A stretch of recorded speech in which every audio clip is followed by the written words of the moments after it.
I'm Commander Shepard, and this is my favorite Lorecast on the Citadel. Welcome to the Mass Effect Lorecast, the podcast where we explore the vast universe of lore behind the Mass Effect games. We'll talk about all the details you may have missed, ask the hard questions, and more.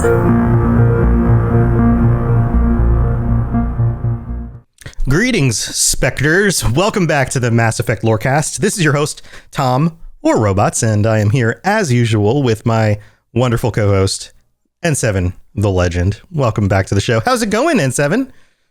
I'm doing very well. We're discussing a topic that has been a long time coming. And like when I say long time, I mean, we've been calling everyone Spectres for 40 weeks now. Right. Yeah. Or Shepherds. I've been using that too, but I mean, they're kind of synonymous. Let's be honest there. Yeah. Yeah. It's like rectangles and squares. Not every Spectre is a Shepherd. Yeah. Not every Spectre is a Shepherd. Most Shepherds are Spectres. Yeah, I think so. Unless you really fucked up. Yes. Yeah. Or you're playing some other game. I mean, there are some other people named Shepard out there, but that's true. We'll just go with it. But yeah. So this is the episode that you may have been waiting for when you're like, are they ever going to cover Spectres on the Mass Effect Lorecast? Isn't that like a key ingredient to the lore? Well, you're in luck, friends. We are covering it. It's 40 episodes in, and we're finally getting to Spectres. That's how much other important stuff there is to talk about, by the way. Did you happen to realize that the galaxy is a big, deep, important place full of a long history and lots of other races and stuff? Well, it is, if you haven't realized that yet. I don't know how you didn't realize that, but welcome to the show. There's a lot of stuff to talk about.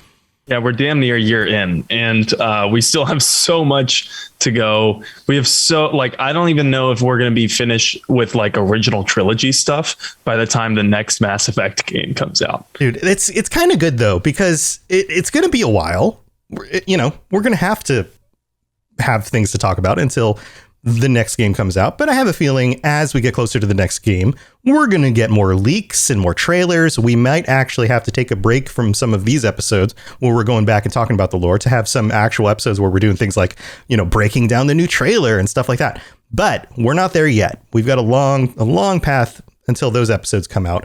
So for right now, we're still talking about the things that we know from the previous games and from the books, and eventually from the TV series. Man, there's going to be, this show is going to go on forever. But why don't we go ahead and dig into it? We're talking about Spectres today. Where do we start? So I guess we should start with the fact that Spectre is, of course, not really an acronym, but like a pseudonym, because Spectres actually stands for Specific Tasty Cakes and Raisinets. I didn't see this coming. Usually I'm the one that takes the train off the tracks, but we're going to Tastyville. We're going to Flavortown. We're going straight to Candyland. We're going. Yes. I was hungry when I was producing the notes for this show, in case you couldn't tell. No, it's also synonymous with spectacular tires and really cool shoes. Both things are for keeping you or your vehicle safe while on the ground. I can see the similarities there. Yeah. I also wrote a couple more of these here. Species in terrific robes. Oh, okay. So maybe like a cloaked Elcor. Yeah, I'm thinking like really fancy Elcor. Like how would an Elcor wear a robe? It'd be a really big robe. It'd be kind of draped a lot. Would it be a blanket? It'd be like a muumuu. Yeah, it would just be a blanket. With holes in the eyes. Yeah. Like ghosts. It'd be like a ghost. Elcor ghosts. Yeah, it'd be like, it's not even a robe at that point. Inspiring fear. Boo. We are fancy ones today. That's with pride. My exquisite regalia. Yep. Any more? You got any more good ones? I have spectacles that tell you to respect me. That's why I got glasses. These don't actually have prescriptions. They're just transparent. They just make me look smarter. Yeah, it's just glass. They just make me look smarter. Okay. It's actually the splendid Tic Tacs and Reese's program. Back to Flavortown. We're just We're bringing it full circle. Back to Flavortown. No, it's Special Tactics and Reconnaissance. That's the real acronym / pseudonym / like phonetic acronym. Is that what you would call it? I have no idea. I'm just gonna say yes. Sounds right. Yep. But yeah, they specialize in clandestine operations, i.e. the dirty work that the council needs done and can't really declare a war over.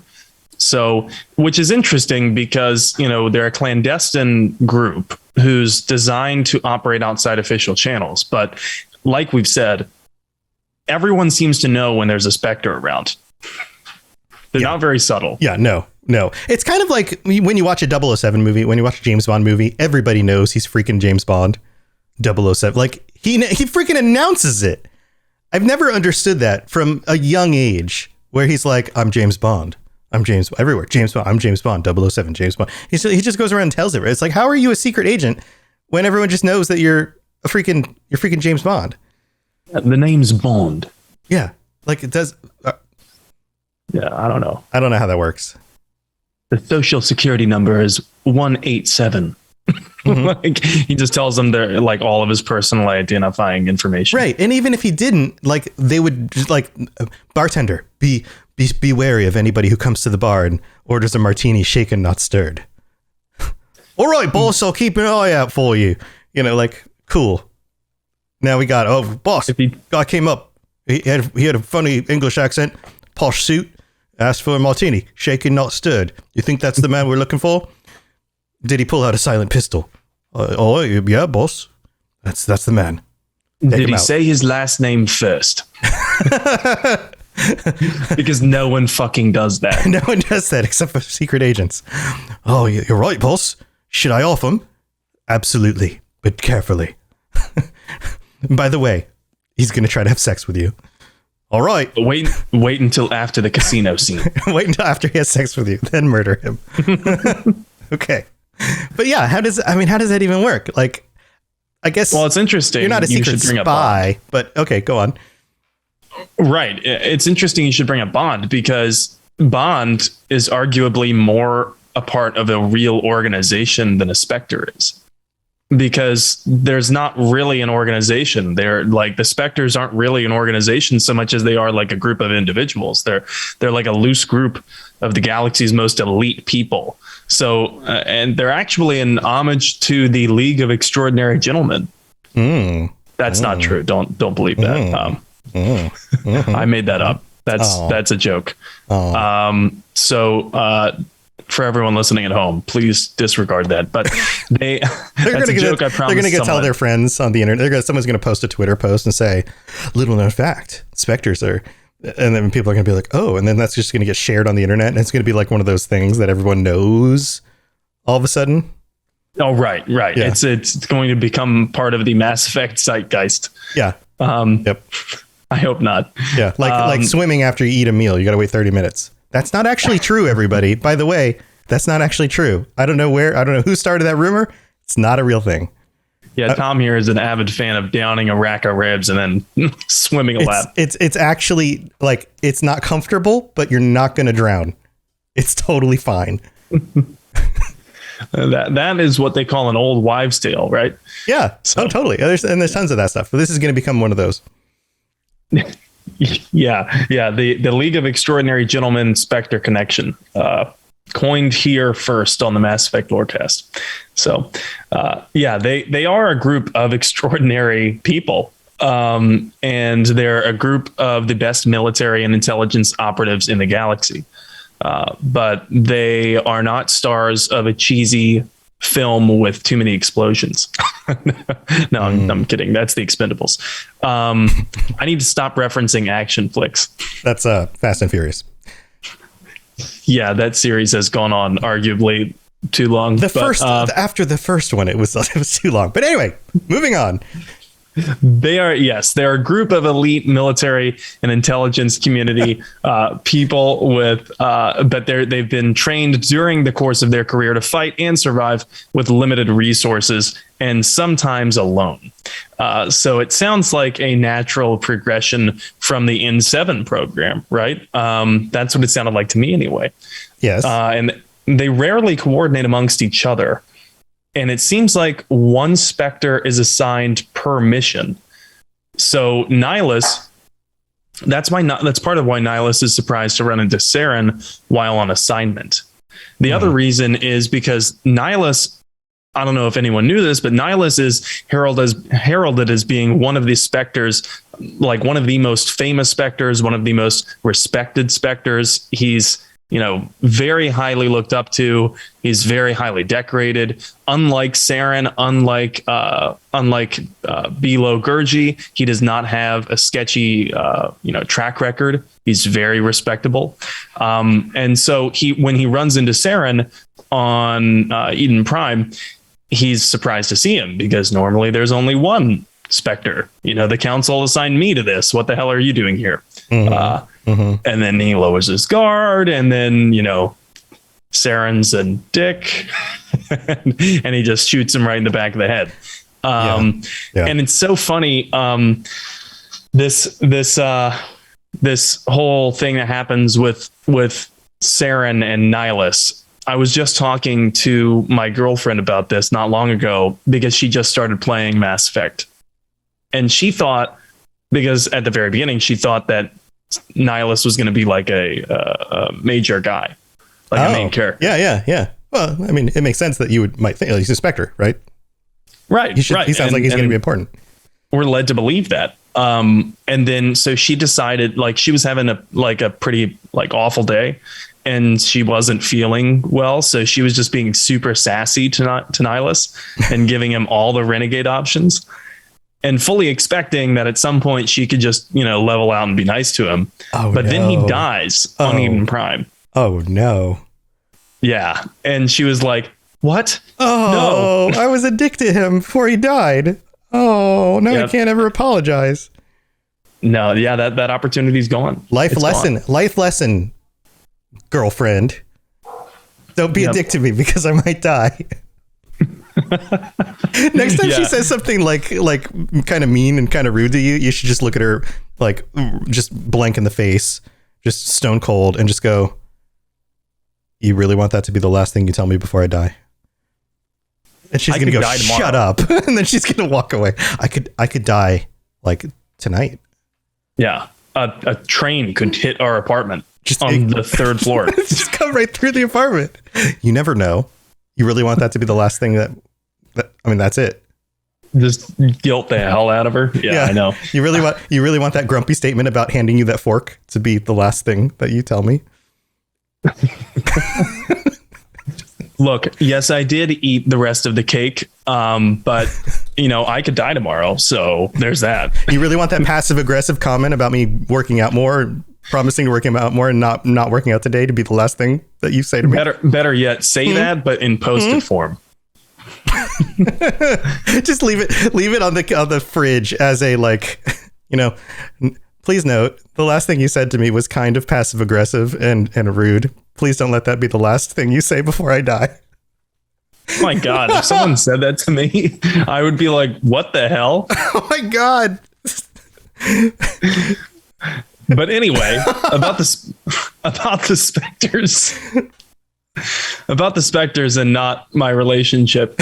Their missions seem to involve anything under the sun. Anything as long as you frame it under the guise of preserving galactic stability. But they are highly specialized supposedly they're highly specialized in remaining under the radar and working outside official channels and employing guerrilla tactics. Like military guerrillas, not like actual guerrillas. Well, it depends on the Spectre, I suppose. Yeah. They are left up to their own devices individually. I feel like there's no rule book. We've determined that the best way to manage this moving forward is to pound our chests and throw bananas. Right, exactly. Like there's absolutely no rule book for the Spectres. When they start, it's not like the council hands them a welcome packet. There's Right. nothing. Yeah, that's just amazing. like, yeah. You know, here's the mission. I feel like this is like at some level. I'm switching to like serious stuff here, but on some level, when you reach a certain level of competency at your job, you kind of hit this point where you get hired by companies because they just know that you're good at a thing. And then that's just kind of it. They're just like, yeah, here's the goal, but just go do it. Right? Like, you've made it when they're like, yeah, this is the title we're going to give you, but really here's the goal, and just whatever you need to do, just like obviously morally and like within, financial bounds, reasons or whatever, but like, just go do this. Just go do it. And that's kind of where they're at, is just like, yeah, we know you guys are capable and you've got our blessing. So just get the freaking job done. We're not going to tell you what to do, or we're not going to tell you how to do it. We'll just tell you what needs to be done. And by the way, you're above the law, so do whatever the fuck you want. Bye. Yeah. And we don't need to know the details. Like, don't tell us the details, because then we aren't responsible for the details. Like when someone says, hey, did you tell the Spectres to kill X, Y, and Z or do this terrible thing? We have the ability to say, no, we didn't tell them to do that. Like the government system itself can remain disconnected from that on some level. And then they can hang the Spectre out to dry if they really need to, if the Spectre goes too far off the rails. Right. Plausible deniability. Right. It's everything. It's like the political opportunity to be like, hey, this Spectre killed this many people on this mission. Oh my God, that's terrible. Or did something even worse than that. Like, did you realize that this mission ended up with the death of like children, or, like a civilian, or like something terrible, or whatever, or doomed this world to, wow, terrible thing, and then Spectre sullied an Elcor temple. Yeah. And now they all have to wear, destroyed their totems. Now they have to wear robes and they look like ghosts. So did you realize they're even more depressed than they were now? They talk even more slowly and nobody wants to talk to them at all because conversations just take forever. Nicely done, Spectres. So, yeah, I think that there's like a legitimate plausible deniability side to that. But then there's also sometimes it's just more important to get things done and we don't want to know the details. Just go freaking do it. Right. Yeah. It's just, it's easier if you're dealing with experts that way. Yeah. Yep. So, like we said last week, the Spectres were a lot like the STG, but they aren't part of any military. And that may be partly because, they may sound partly like the STG because many of its first members were also chosen from the ranks of the STG. But they also included Asari Huntresses. The very first members did. But no, they're really not part of any world's military program. They can simultaneously exist as part of a military program, i.e. Shepard. Mm-hmm. Shepard is a Spectre, but still part of the Alliance. Except in Mass Effect 2, it's gray because Shepard died and then came back and is working with a well-known terrorist organization. Right. It's this whole big thing. Yeah, that gets a little. That whole situation's pretty gray. It's convoluted, certainly, and I can't even imagine what other Alliance personnel would be thinking when Shepard came back. Like, what the hell? Like, not only is he alive, but I would honestly think is there a clone? Is this the clone of Shepard? This isn't Shepard, but but that's beside the point. That is what Caden thinks on Horizon. But yeah, they're not really part of any world's military. They are a direct arm of the Citadel Council, and they've been criticized as being the Council's attack dogs, which I can't really knock that criticism because, to be honest, the Council seems to just like there's missions and then there's favors. And I don't know if the Council really draws a hard line between the two and says and doesn't ask the Spectres for personal favors, because it seems like they blur the line there. almost like the mafia. Kind of. You know, it's kind of weird. It's almost like the only difference between organized crime and the government is legitimacy. It's kind of like that. And depending on who the leadership is, more or less moral reasons for doing things. This podcast sponsored by Rage Against the Machine. No, I'm kidding. Bulls on parade. Yeah, that's my I'm gonna do full mouth versions of songs and just record all the parts using mouth sounds. Staring directly into the camera. Yes, yeah, that's gonna be me. Would you guys watch that? Maybe should I do that? Can I do that? Just like, would that be a thing? Never mind. Okay. So, but yeah, they're above the law. That was the roundabout way of saying that. And the Spectres are allowed to use any means necessary they deem to complete their mission. So the motto for the Spectres is mission first, no matter the cost. You know, if the STG or the CIA, if CSEC is the nitty gritty police force from New York, the Spectres have historically used tactics much more fitting of something like the KGB. Yeah. Which is not what we thought we'd find ourselves in. Yeah. And we've talked about this on previous episodes. This idea of like when the person on your side is like, I will do it no matter the cost, it sounds heroic. But when they're on the other side and they're like, I will do the thing, I will get it done no matter the cost, that sounds villainous. I think the key difference there is, where's the sacrifice coming from? Is it self-sacrifice, or are you signing up others' lives to be sacrificed? Right. Like, no matter the cost that comes to me, then yeah, that sounds heroic. Like, I will give anything personally in order to get this done. Okay, that sounds heroic. But like, I will get it done no matter the cost, meaning like no amount of human life will keep me from getting this done. No amount of damage, no amount of, like, nobody will stop me. Like, that sounds villainous. And right, this is kind of in that gray zone because they have the ability to kind of make that call depending on what they need to get done. Yeah, they have legal immunity. They're allowed to do whatever the fuck they want. I mean, like, I've dropped the F-bomb a couple times this episode, but there's a reason for that. And the reason is because the Spectres really, like, their authority supersedes everything. Mm-hmm. Like, and that would be personally intimidating, right? Like, everyone knows that you're a Spectre and everyone treats you with that level of reverence when you see them in the game, right? Unless you're dealing with a seriously bad dude. But the reason is, it's not just that they like have this ultimate respect for the council. It's because imagine you meet someone who's one of the most well-trained military or intelligence operative people in the galaxy, and they could murder you for any reason and get away with it in plain, like, in front of everyone. Right. And the council will back them up.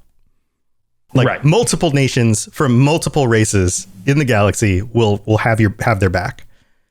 And we'll say, like, there was a legitimate reason, they must have done it for some legitimate reason. They'll sweep it under the rug. Yeah. So it's like, yeah, right this way, sir. Yeah. Man, that's, I mean, you would think more people would be nervous when the Spectres show up. And sometimes they are, but sometimes they're very just kind of cool with it. So you're a Spectre. Yeah. Nonchalant. But it starts to make sense why people on Novaria, like the business guys, were all like super like, what the fuck is a Spectre doing here? Right. You know? Yeah, sometimes that does happen, but and it's the times it doesn't. Those are the times where I'm just like, do people not understand the gravity of this? Like, those are the times in the game where I'm a little bit more like, why isn't this hitting people's radar harder? And that always seemed a little bit odd to me. I kind of expected there to be more gravitas to, you're Commander Shepard. You're a Spectre. Whatever you need, anything you need. Like, but like, people tend to give him a hard time. Like, how many times do they like open face lie to him, or like, misdirect him? Oh, well, you're just gonna have to go talk to so and so. I'm too busy right now. like that kind of crap. And it's like, right, this dude could blow your face off right now for no other reason than you just didn't give him the information he needed, like. Yeah, like I don't think you understand who you're messing with. Like I'm talking to you, Nisana Dantius, in Mass Effect 1, trying to lie to Shepard to get Shepard to go kill your sister, who's involved in some really sketchy, like illegal operations. And you're framing it like, oh my gosh, my sister's been kidnapped by pirates. Yeah. Yeah. Some of these things, some of these missions play out more like a Star Trek episode than they do legitimately like, this dude is a Spectre. Like, do you realize what that means kind of thing? Also, probably don't ask him to go get your groceries. Yeah, right. Yeah. But that's a quest mechanic that's in so many different games. Like, people ask the same thing of the Dovahkiin. So it's true. Yeah. What I think will be interesting is when we get the TV show, if we get something with, and I keep using the word gravitas, but something with a little bit more gravitas, especially if we have Spectres in the show, which I'm assuming we will. I don't know that we're going to get Shepard's story. I hope we don't. And we can talk about this on a whole other, as we get closer and closer to more details about this. But I would be surprised if we don't get Spectres showing up or information about them, or, like, I would think that they would be like seen as these rare instances. And when they do show up, everybody's like on absolute high alert. Oh yeah, they command respect. Absolutely. Like, this is like one of the most important things that happened, and it never happens. And think about all the planets, all the locations that they could go. There's only a handful of them. And when they just happen to come to our place on this planet has, 40 billion people on it, and it's one of like, 50 billion planets in the galaxy. And they chose to come here because there's something going on here. Okay, everybody better be on their best behavior. And like, everyone's going to talk about this for the rest of their lives that day the Spectre showed up. So I think we can put it this way to like illustrate the gravitas of it. I don't know about you all, but like if I'm working in my office and then I see a bunch of cop cars outside, I'm like a little excited, like, oh, what's going on? Right. Right. Yeah. So there's a little bit of intrigue there. Now, if I see an FBI van pull up, I am way more interested. Right. But that's just the FBI. That's not like the Spectres are so much higher and above the FBI and more elite than the FBI that if you saw a Spectre or you knew a Spectre was around your office conducting some operation, you'd be like, why the f is a Spectre here? Right. And if your office is the only office in the building, so you saw that car out front and you knew they were in the building somewhere, which is like your company you work for, or you saw them come through the front door, think about how much more heightened that would be. Like if the police show up at work and they come through the front door, everyone's like, oh, the police are here. And even when you didn't do it, you're just sitting at work, you didn't do anything. Nobody's in trouble, but everyone's just like, oh, the police are here. Something's going on. Everyone just all of a sudden starts being a little bit like, okay, on edge. What's going on? Word. And like you said, if an FBI agent were to stop at the front door and show his badge and say, hey, I need to talk to the manager about something, like everyone would be like, whoa. And everyone would talk about the time the FBI agent showed up at work, right?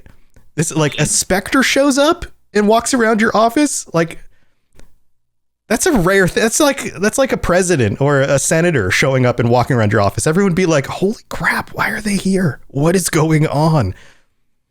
Yeah, you go home and tell your wife, I met a Spectre today. Yeah, they'd be like, really? What was it like? Like, think about all the questions. You would tell everybody you knew. The next conversation you have with all of your friends the next time you saw them would be, guess who came to our office the other day? Even if nothing happened. And right. I tried to talk to him and he just said I should go. Right. Yeah. He was a total dick and he had like this male Shepard voice. We'll tell you what, we need to take a break for the mid part of the show, and then we'll be back because we've got some more specific details to go into about the Spectres. So sounds like a good time. Ready to do that? All right, let's do it. Yeah. Here we go. Yeah, let's do it. Message coming in. Patching it through. I am sovereign, and this station is mine. I like the sound of that. All right, here we are in the middle of the show. We've got a few things to hit, and we'll try to get through them real quick. This is the part where we get to thank our patrons, including our brand new patron, Gamer Whirl. Welcome to the Patreon. Thank you for signing up. And we're just going to say thank you to all of our patrons, including Pipe Man and Sovereign, who are our Shepherd tier patrons, and all 46 of our other patrons. Thank you to everybody for supporting the show. You guys help Sam and I do this every week and make it a regular commitment, something that we keep to and keep on putting out there. So thank you to everybody. And if we've helped you get through your workday, your commute to work, your workout, or taking your dog to the vet because they're getting old and they got these little bumps on them, and then you got to take them to the vet, and the vet's like, oh, yeah, that one's got to come off, and you're like, ah, crap, and now it's going to cost you like almost $600 to take that. I mean, if you're listening to podcasts while doing that, it's kind of weird. But if you've done that recently, then go to patreon.com/Mass Effect. Almost, that sounded weird in my brain. Mass Effect Lorecast, and check out all the different tiers where you can join us for future episodes of the show or get t-shirts, custom made special t-shirts that only go out to our patrons, or even the low tiers get things like ad-free episodes and all sorts of other cool stuff. So go check that out. And we've got a new review that came in. Yes, that was very specific, Extreme Terror. But if that happened to you, then maybe it's your time to go check out the Patreon, see if you want to sign up. We have a brand new review that came in on Apple Podcasts from Spartan1521 in the United States, who wrote, "Best Mass Effect podcast to date. 5 stars. I don't have people to geek out with me about Mass Effect." Dude, this is why I started podcasting. This is exactly the reason, is because all the people I work with and most of my close friends were just not into the games I was into.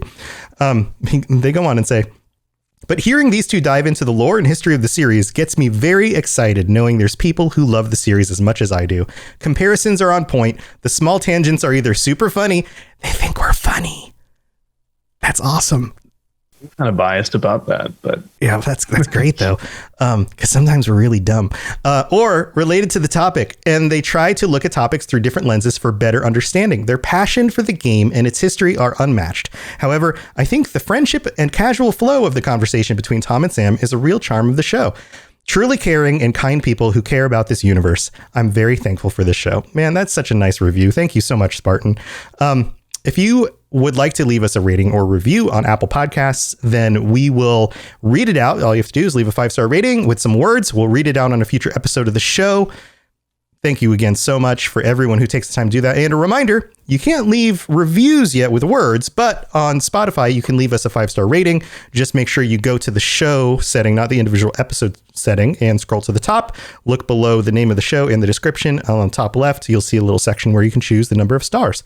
And that really does help, because it helps make sure that Spotify knows that it's a good show, and then Spotify recommends it to other people who might be interested in listening to the show. So it really does help us get it out there. So thank you to everybody who takes the time to do that. We also have some news. This is pretty big news. If you heard the short run show we did, the Xbox Game Pass show, Sam and I were doing. We're fans of the Xbox Game Pass. I'm still a subscriber. I like to try out all the new games when they come out. And the Mass Effect games 1, 2, and 3, and Andromeda, right? Has Andromeda been on there?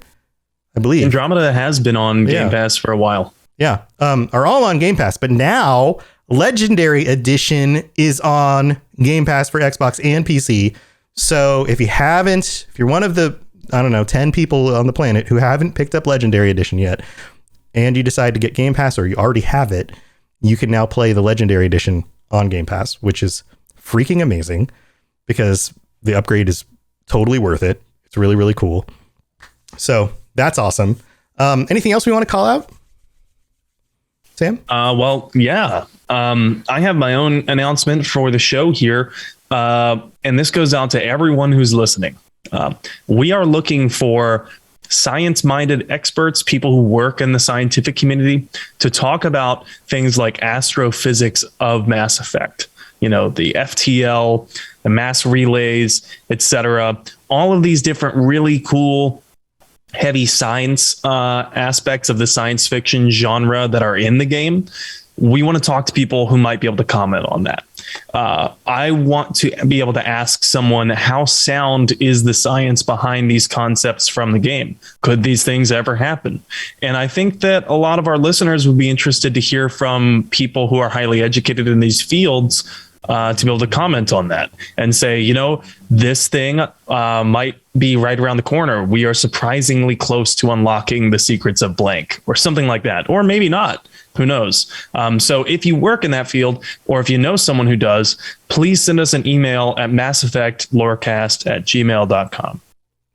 Yes, please let us know, and we'll reach out to them, or, stalk them in the night until they return our calls. And pester them. But that's it for the mid-break, and thank you again to all of our patrons. You guys are the best. We are going to move on with the rest of the show. Spit it out, or are you trying to build suspense? You're so dense, sir. Obviously, I do not know as much about human relationships as I thought. So one other thing that I just want to throw here in the middle. The Expanse, speaking about space stuff, ended this last weekend. The last episode of The Expanse, season 6, final episode, came out on Friday.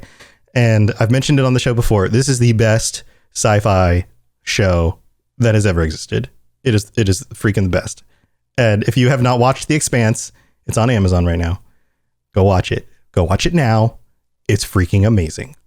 It is the best. Season 1 is probably the best. I have a hard time picking favorites, but it's probably my favorite TV show ever.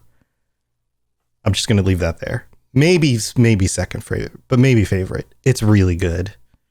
I've seen a number of people that are prominent in the Mass Effect community have been saying this now on Twitter. Holy crap. The Expanse is the Mass Effect TV show.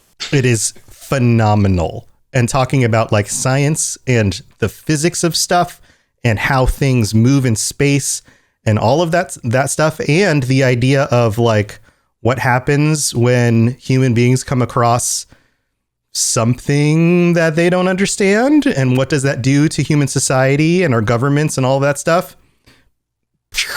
Makes your head explode. If you're into that concept and that part of Mass Effect, go freaking watch The Expanse. I'm just like, you have to watch it. The first season is so good, the first and second season, and they don't hold your hand. They just show you stuff, and you have to piece it together. And it takes a little while to get the pieces together in your brain, but eventually you will figure it out, and you'll start to put the pieces together. Who is this? Who is this? What's going on here? Who are these people? Who are these people? And it will all start to make sense. And everything in space is about as physically and scientifically accurate as you can get. It is so freaking, I want to do an Expanse show, but now the show's done. But I just want to talk about The Expanse. Anyway, let's go talk about Spectres. Okay, so back to Spectres. So how many Spectres are there? What do we know about this? Right. Well, we did say they are an elite group, so there's not that many. Most of their records, almost all of their records are sealed, so we really don't know, to be exact. The only entity that has access to the Spectres records are, of course, the Spectres themselves, but I don't think they can access other people's records, and the Council. But the Alliance has estimates. Of course they do. I think every intelligence community probably has estimates on how powerful the Spectres are, really, because theoretically the Council could wield them against any one homeworld. But anyway, the Alliance estimates put it at fewer than 100. That's what Alliance intelligence suggests. So it's a very small group, less than 100 individuals in the Spectres, if the Alliance is correct. Very, very small group, very elite group. We're talking like, this is only, dozens more than what, the League of One? Yeah, it's really not that much when you think about it. 100 people. I mean, you could fit them all in a small room.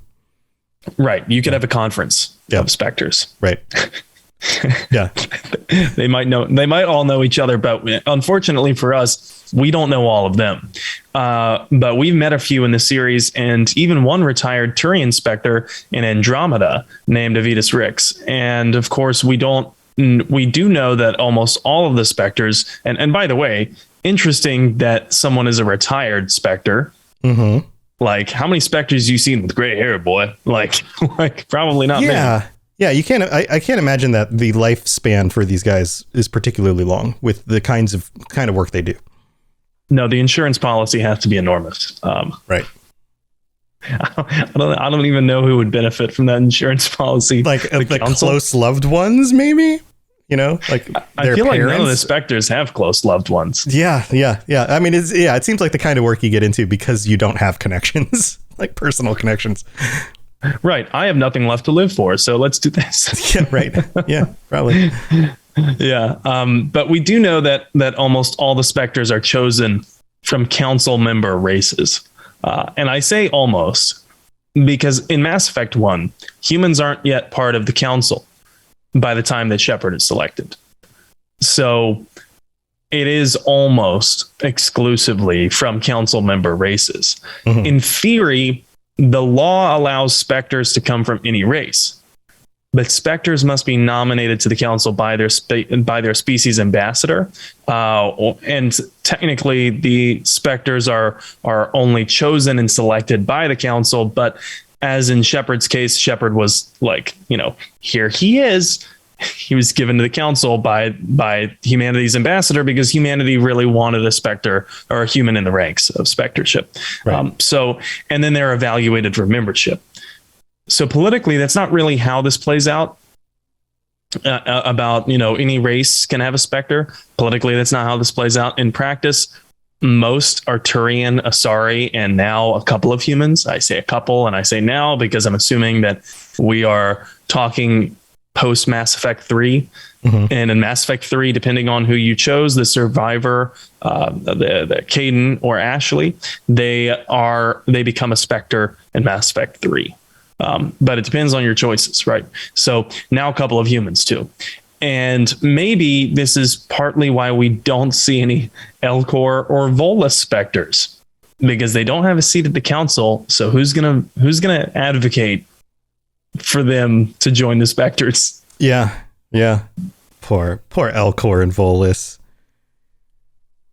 There is a fictional Elcor Spectre who is actually Blasto's partner. Boobin. I'm not even kidding. This sounds made up. I mean, it is made up. I mean, all of this is made up. Well, yes, it is. No, it's all fucking fiction, but this is fiction within fiction. Double fiction. Ficception. Fictionception. Try to say that 5 times fast. So Blasto, of course, the running gag from game to game in Mass Effect of being the zany, multi-gun wielding, Hanar Spectre. I'm sorry to say that is fiction within the Mass Effect universe, and Blasto isn't really a Spectre. So we won't be talking too much about Blasto this episode. We will be covering running gags at some point, and I feel like that's going to be its own episode. But jokes aside, it could be that we don't see many Hanar, we don't see many Elcor or any Volus Spectres because the council chooses Spectres from militaries and law enforcement agencies, and some races depend upon others for those roles. So before we ever saw a Hanar Spectre, I think it would be far more likely that we could see a Drell Spectre. And that itself is going to be a rarity because there are so few Drell. And the Hanar, of course, outsource those kinds of up close and personal combat roles to the Drell. But there's a very limited number of them. So most Spectres seem to come from state militaries, but also from CSEC, which has a similar selection process. Acceptance into both is vulnerable to...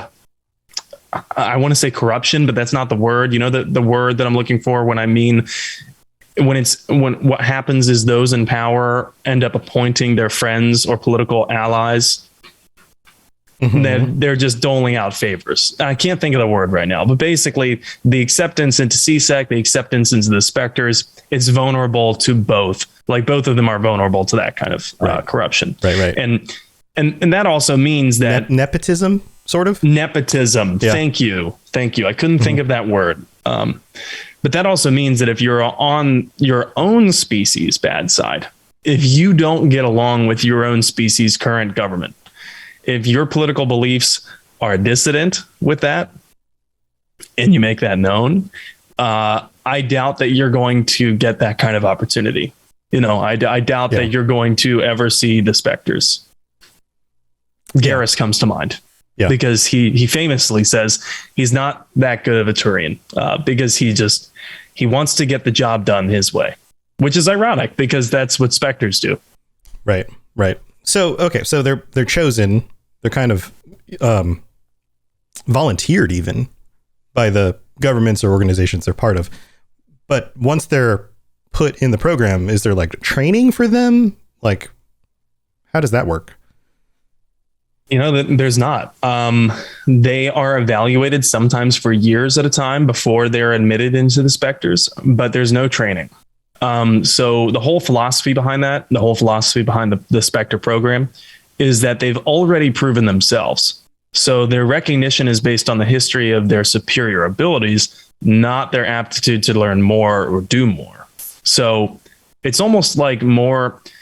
Like when I was reading this in the lore, it almost seemed like it was more of just an achievement than it was an actual job. But it's almost like you get to this level of achievement and then it's like, yay, you won the game. You can do whatever you want now. Yeah, you get the merit badge. Good job, Boy Scout. Exactly. Like, you dodged the bullet, Neo. You're the one. But the candidates for the Spectres typically have years and years of military or law enforcement experience before they're ever even thought of. And kind of the application process is not like applying to Wendy's. It involves background checks. It involves psych evals. It involves a long period of time of being evaluated in the field, which, by the way, Nihilus was supposed to be doing with Shepard. That's the whole reason why Nihilus was there. Mm-hmm. Nihilus was there to evaluate Shepard in the field, and probably for a long time. I don't think Shepard was going to be admitted into the Spectres at any time soon. It was going to take a long time, which I wonder, actually, now that I say this, I wonder, do they speed up that process for Solarians? Because lifespans, yeah. Like 4 years to a Solarian is far more than 4 years to an Asari. I would assume they would take things like that into consideration, because some of the races, I mean, we've talked about this before, some of the races even process information at different speeds because of the way their lifespans work, the way their minds work, things like that. So I would assume so. Right. The Asari, are they like Asari huntresses? Are they evaluated in the field for 100 years? Yeah. Well, maybe. I'm sure there's probably a limit to like the long-lived ones, but especially the short-lived ones. Like, I would think. And combat roles. Yeah. Right. Like combat roles always have smaller life expectancies. Mm-hmm. So I wonder how they would kind of structure that. But regardless, it's a long period of time that they're evaluated for by an experienced or under an experienced mentor. And of course, that would be Nihilus. So that probably says something about what the council believed of Shepard's abilities, that they would send such a decorated Spectre to evaluate him. You typically don't send the best person in their job to go be a teacher. Right. I hate the phrase, those who can do, those who can't teach. I fucking hate that phrase. Uh-huh. But in practice, like when you're not a teacher, when that's literally not your job, if you're the best at what you do, chances are you're not going to be stuck training the new guy at work. Right. Yeah. They're not going to take the best to go teach. Right. But they may take the best that are now on their way to retirement. Yes, that's true. Who knows? Nihilus may have been on his way to retirement. He may have just been trying to coast. Yeah. I mean, there's a lot of people who, there's a lot of people who move from, say, and this happens in science. So we're talking to my son about, like, he's in middle school now, moving on to like trying to get into, higher level programs through middle school and high school in order to get like college credit and those kinds of, keeping his mind on this stuff, because he's starting to realize like, oh, when I do these like higher level classes, I'm actually in classes with better teachers and kids who actually want to be there to learn, and they're actually more fun, and like all of that stuff that kids don't readily understand until they experience it because they think it's just like a harder class. So he's starting to pick up on that. But one of the concepts is that like you often get teachers who spend years in the field working, like, you know, in science or something, who now just want to teach because they don't want to do the thing anymore. It doesn't mean they're bad at the thing. In fact, they probably are awesome at the thing, but they just kind of just don't want to do the business corporate world thing anymore. And they'd rather just teach for a few years before they retire, you know? And you get people like that who are 100% capable. They're just kind of done with, you know, in this case, like a Spectre being the tip of the spear, you know, getting out there, putting themselves on the line. They're ready to just kind of step back, teach somebody else how to do that. And I could see that being a situation in this, but I could also see like, oh yeah, Jerry the Spectre just didn't turn out as good as we thought he would. Why don't we just have him teach? You know, like that could happen as well. Yeah, that could totally happen. But you know, I've said it to, you know, my loved ones and my friends before, that's what I want to do when I'm like retired. Like, I don't know if I want to ever retire per se until I'm very, very old. But I, you know, when I'm done with my career, I just want to teach. Mm-hmm. So, I can see that there's a lot of value in that and a lot of enjoyment for somebody who, you know, is still looking to be active and do things, but not necessarily do the same thing they used to do. Oh yeah. Yeah. Yeah. So yeah, about the Spectres and not about our own careers and retirement. But you know, I also found this little tidbit is really interesting. So you remember how we said that there's no command structure. This isn't part of a military. There's no accountability to any military rank in and of itself within the Spectres. And in fact, it's shady even for a Shepherd. Well, funny enough, it seems that this also means that there's no paycheck. Mm-hmm. Spectres don't seem to get paid by the council for their work. Think about that. It seems like there's got to be a way to thank them for their work, right? Like,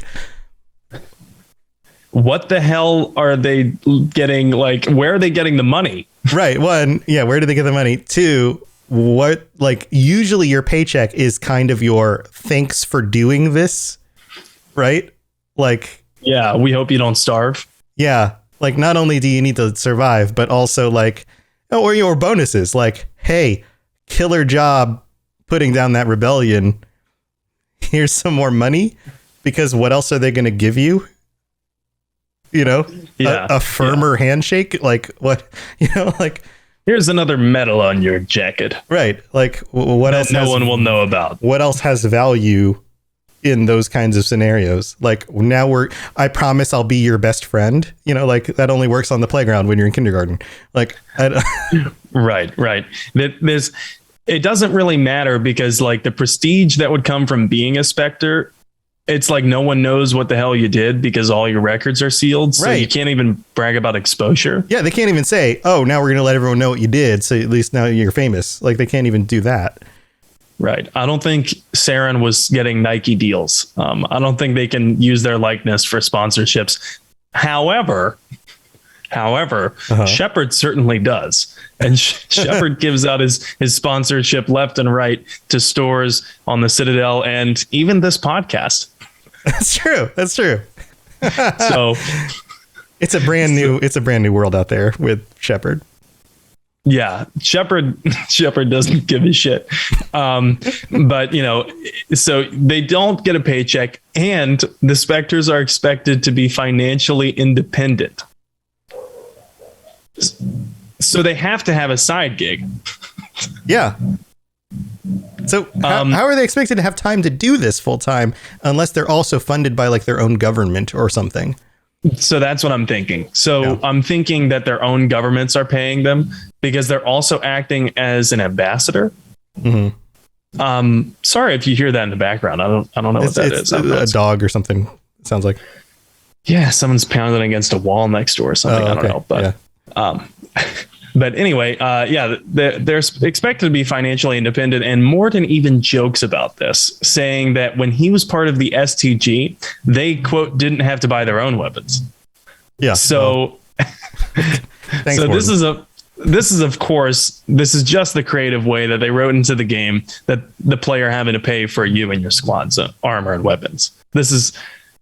They weren't just going to hand you everything, right? Right. Well, So- we need some sort of economy system. We need something for the players to save up their money for to buy. Otherwise, it'll be really boring if we just give them all the equipment right off the bat. So, yeah. Yeah. Well, and I see a question in chat. Do they still get their military paychecks? For Shepard, this is true. We know this for Shepard because Shepard gets the Alliance paycheck in Mass Effect 3. However, Shepard doesn't get any paycheck in Mass Effect 1. And Shepard gets a Cerberus paycheck in Mass Effect 2. Mm-hmm. So it's dependent upon game mechanics. I guess that's the answer, but we don't know what the answer is for other Spectres. I'm guessing their own government compensates them, but the paycheck thing, it has interesting lore implications if we take it seriously, because it would also facilitate privately wealthy people becoming more likely. They're Right. more likely to become Spectres. Right. Because they can afford not getting a paycheck. Right. Yeah. Because if you were to say like, hey, we want to nominate you for Spectre, and you couldn't afford to do it, you'd have to turn it down. Right. And there's actually only been 2 people in the thousands years of the Spectre ship that have ever turned it down. And that's because they turned it down to become Asari matriarchs. So interesting you bring that up. I just learned that today, actually. Yeah. And maybe this is another reason, why we couldn't see a Quarian Spectre, because they're notoriously not loaded with cash. And they almost certainly could not spare their own ship, their own crew, their own armor, their own, yada, yada, yada. They couldn't spare that because the Quarian military doesn't go on expeditions. They have a scout flotilla, but everything is designed to protect the fleet. So you don't have Quarian expeditionary forces that are going out into other parts of the galaxy to fight wars in the terminus. Yeah. It doesn't really happen. There's just not enough of them.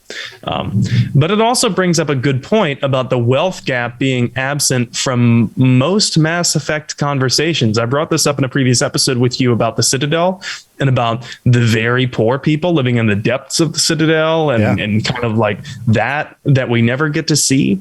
But this brings up this aspect about the wealth gap being an absent topic, and yet it's prevalent. So, I've been kind of bantering a lot. We're kind of moving close to the end of the show, but I know we've got a few things still to cover here. But so I want to make sure we definitely hit these things. Specifically, what do we know about when the Spectres started? It had something to do with the Krogan rebellion. Yeah, that's right. They were the Spectres were founded in 693 of the current era, just as the Krogan were expanding and the rebellions were starting. And they intended to provide direct protection to the council. So this is kind of interesting. So of course they were founded to be like a clandestine monitoring body, and remain in the shadows, that kind of thing. But I didn't know that they were intended to provide direct protection for the council, whereas the STG are really only their mandate is only to the Solarians. So it makes sense why the council would found the Spectres, especially after getting attacked by the Krogan warlord in the council chambers. So it makes sense they found this body. They're like, we'd rather not die. Yeah. It's almost like the Secret Service. Like the original founding of the Secret Service wasn't what it is now. It was more specifically, I don't know. But yeah, I get what you're saying. But yeah, the Secret Service is now an intelligence body. Right. So Right. yeah, I think that's a good parallel.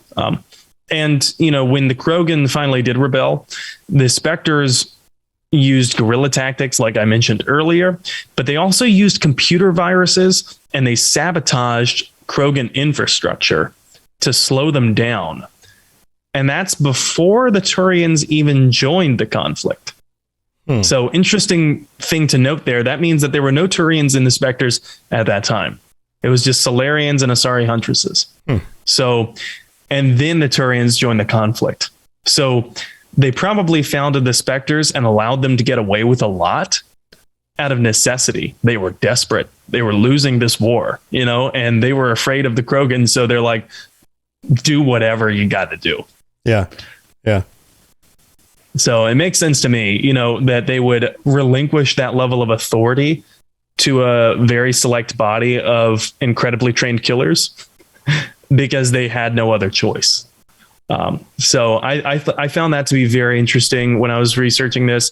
It totally makes sense. I think any race that was put in the same predicament would probably create some type of black ops organization with just as much, plausible deniability and seedy, actions.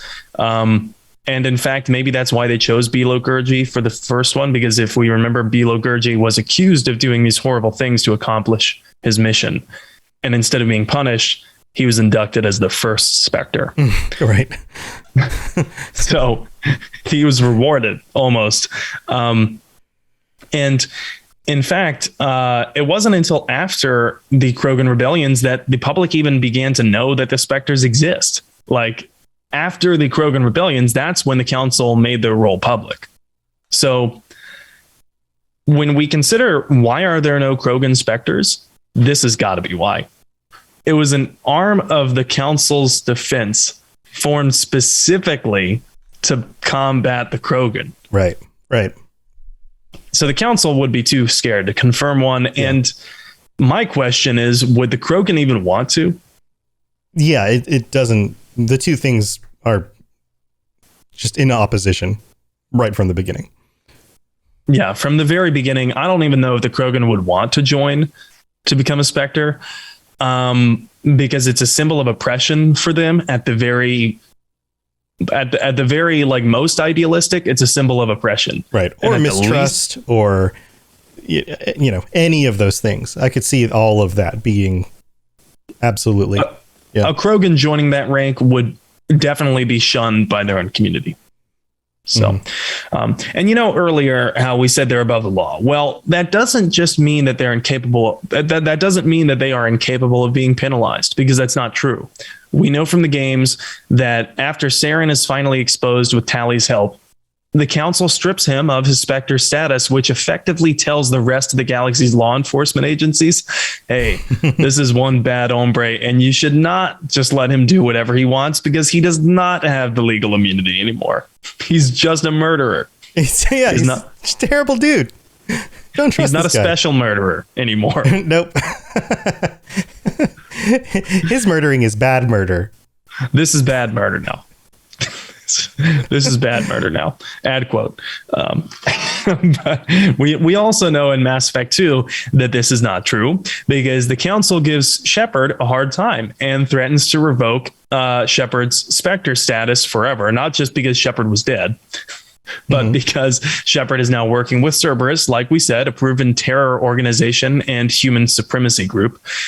And I think that the council is already more primed to want to go to bat at Shepard for having worked with this human supremacist group, because they're already paranoid about human supremacy. And maybe with good reason. So it would make sense that this would be a sticking point for them. And it seems that Spectres are normally stripped of their perks and legal immunity once they are declared dead. Right. Yeah. I mean, it would make sense. You're dead, so therefore we don't expect you to be doing things anymore.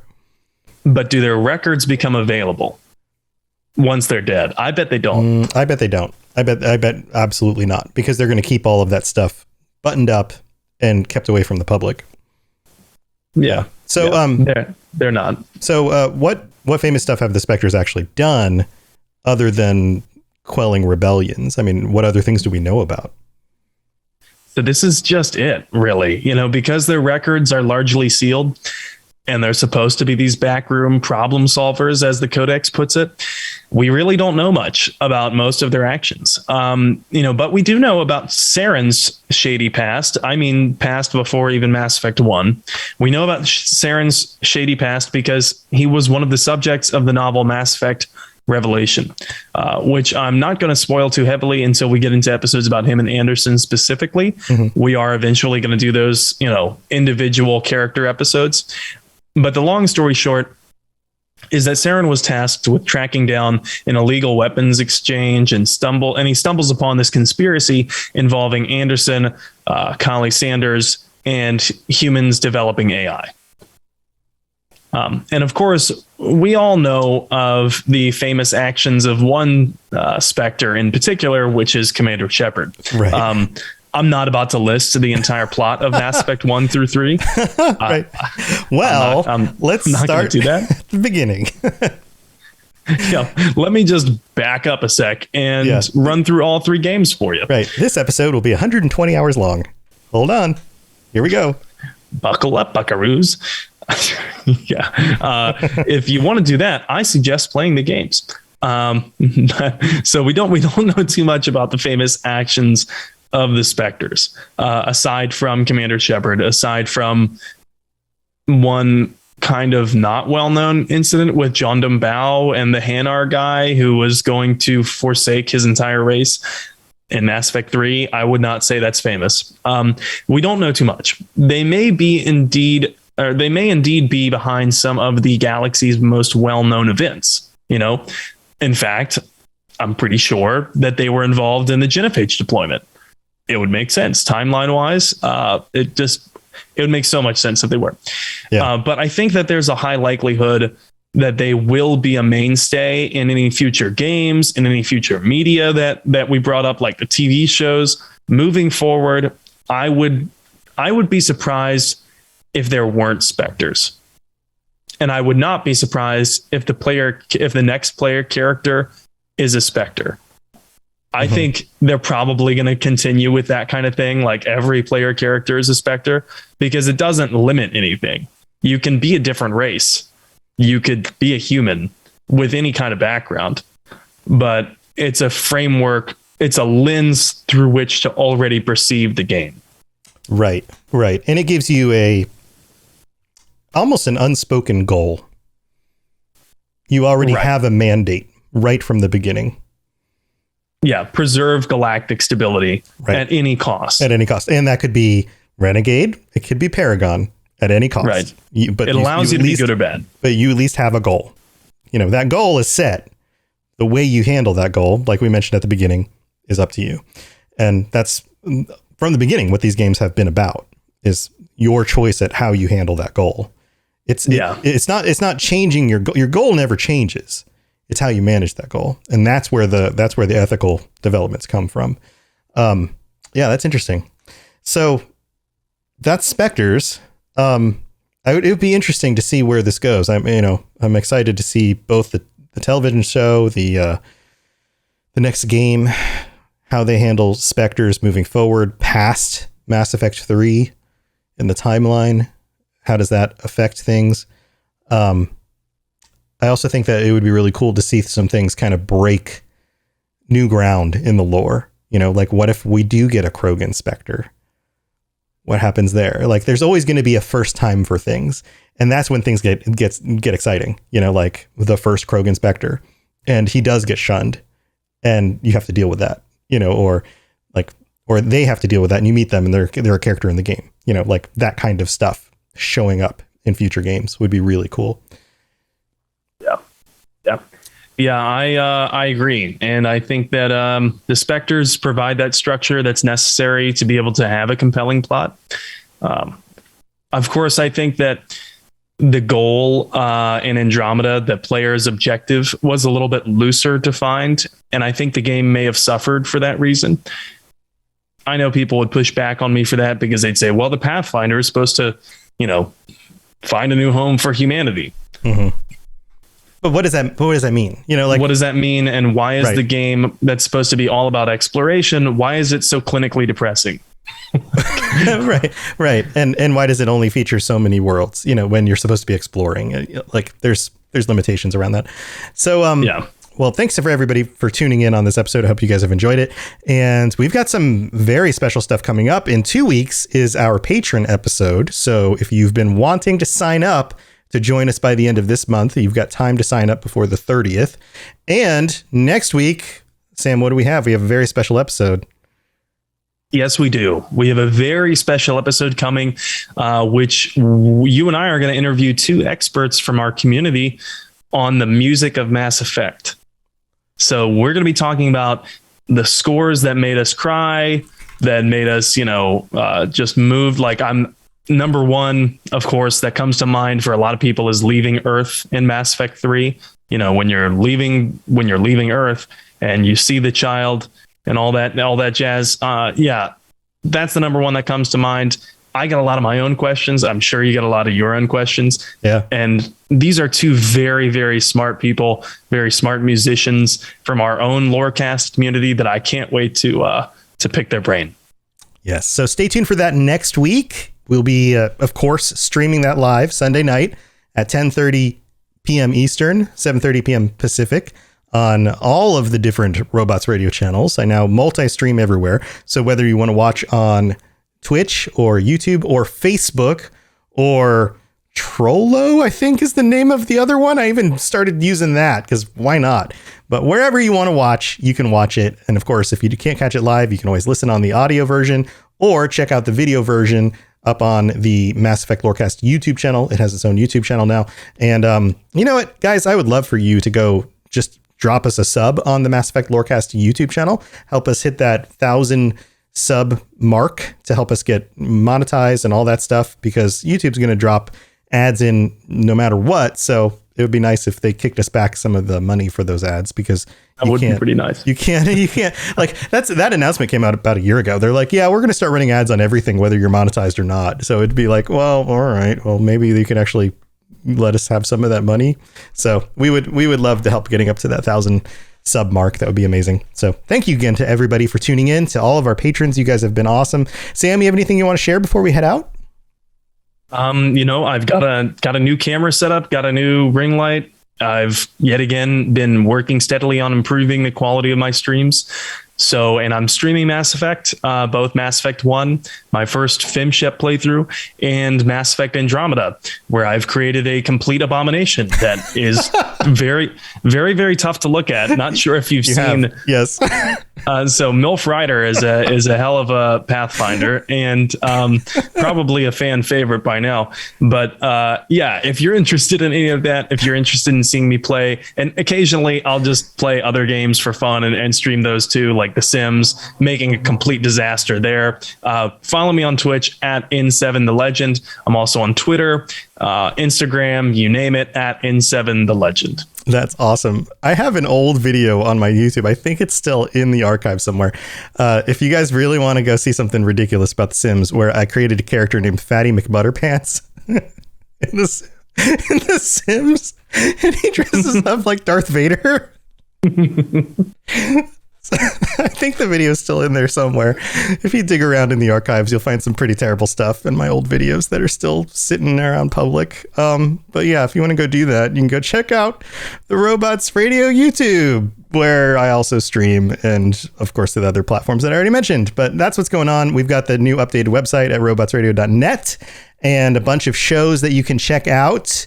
And just go check that stuff out. And you know what? I'm going to start calling out other shows at the end of each episode that you should pay attention to on the Robots Radio Network, including shows like, let's just pick one here. You guys into Destiny? Do you like Destiny? That's space stuff. Well, the Destiny show is part of the Robots Radio podcast network. And there's a big expansion coming out. The Witch Queen expansion coming out in February. I'm going to be jumping up back into Destiny too. And we have a Destiny clan. I don't know if you guys knew this, on the Robots Radio Discord. So if you're into that stuff, go check out the Destiny show podcast and play some Destiny with us.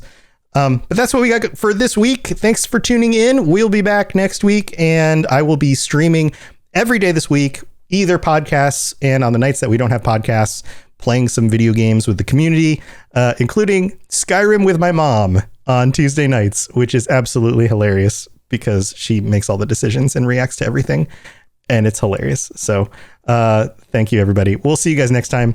Until next week, stay safe out there in the galaxy, and don't trust a shady Spectre just because they say they're a Spectre, because they might be doing bad murder. Bye, everybody.